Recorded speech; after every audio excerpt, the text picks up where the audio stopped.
Après, je trouve que je suis très contente de ma course. C'est la première fois que je réussis mon grand beau. Quel sentiment il vous reste à l'issue de cette course? Il y a eu un gros suspense, en tout cas à la télé dans le dernier tour, avec un match face à Anna Heuberg. Comment vous avez vécu, vous, ce dernier tour? Vous étiez renseigné sur ce qui se passait derrière vous? Oui, je savais qu'elle était sortie à 4 secondes de moi sur le dernier tir. J'avoue que j'étais plutôt sereine, puis plus ça allait dans le tour, plus je sentais que j'avais du mal à en remettre, j'avais du mal à finir mes relances.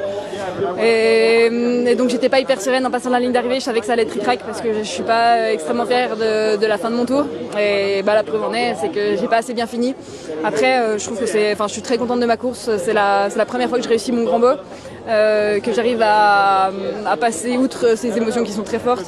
Et puis mine de rien, c'est un 10 sur 10, un bon temps de ski. C'était engagé. Je pense qu'il y a des petites choses à redire sur les skis, mais de manière générale, c'était une belle course.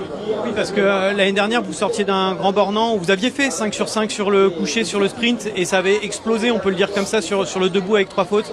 Aujourd'hui, c'est une autre Lou, un autre visage que vous avez réussi à montrer.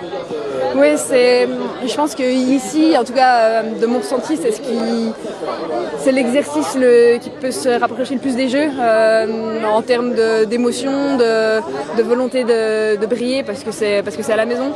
Et donc c'était important pour moi de prendre cette course comme un exercice pour les jeux, même si c'est loin d'être les jeux, mais en tout cas par rapport à ce que je vis en termes d'intensité, j'imagine c'est ce qui s'en rapproche le plus.